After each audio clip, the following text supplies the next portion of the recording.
ஒரு ஆத்மாவானது பூர்வ ஜென்மத்திலே பாவம் பண்ணுகிறது, அதுக்கு தண்டனை இந்த ஜென்மம்னு சொன்னால் அடுத்து மறித்து கேள்வி கேட்பான்.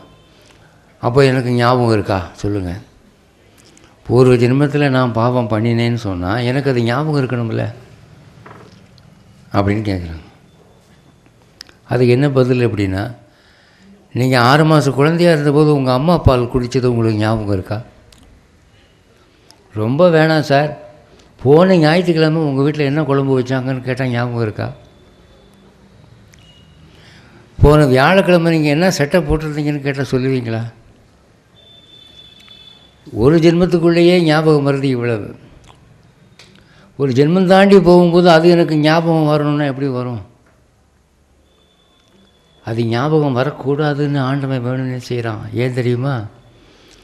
ஒரு குழந்தையானது தாய் வயிற்றில் இருந்து பிரசவமாகிற போது ஷடவாயு என்று ஒரு வாயு உற்பத்தியாகி அந்த குழந்தையை தலைகீழாக தள்ளி யோனித்து வரத்தின் வழியே வெளியே கொண்டு வருது. அந்த ஷடவாயுவினுடைய வேலை என்னென்னா, அது வரைக்கும் பூர்வ ஜென்ம நினைவு இருக்குமா கர்ப்பத்தில். ஐயோ நம்ம இப்படி பண்ணிட்டோமே, இந்த ஜென்மத்தில் இப்படி பண்ணக்கூடாதுன்னு வைராக்கியமாக நினச்சிக்குமா.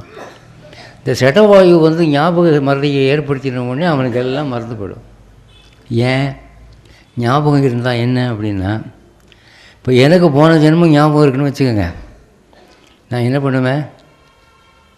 பேசிக்கிட்டு இருக்கிற போதே அவரை கூப்பிட்டு, யோ நீ கும்பகோணத்தில் ராமச்சந்திர ராவனு பிறந்தாள் தானே ஐயா, என்கிட்ட 1000 ரூபா கடன் வாங்கினீல, சாகிற வரைக்கும் கொடுத்தியா? ஒழுங்கா மரியாதை வை அப்படிம்பேன்.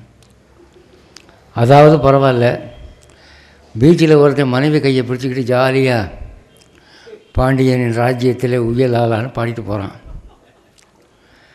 அங்கே போய் வழியை மறித்து அந்த பொம்பளைக்கிட்ட, ஏண்டி போன ஜென்மத்தில் நீ எனக்கு பொண்டாட்டி, நீ யாரை கேட்டு அவள் கையை பிடிச்சிட்டு போகிற, ஒழுங்காக என் வீட்டுக்கு பாடி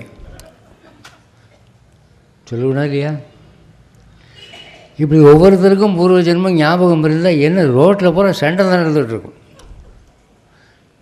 ஒருத்தர் நிம்மதியாக வாழ முடியாது.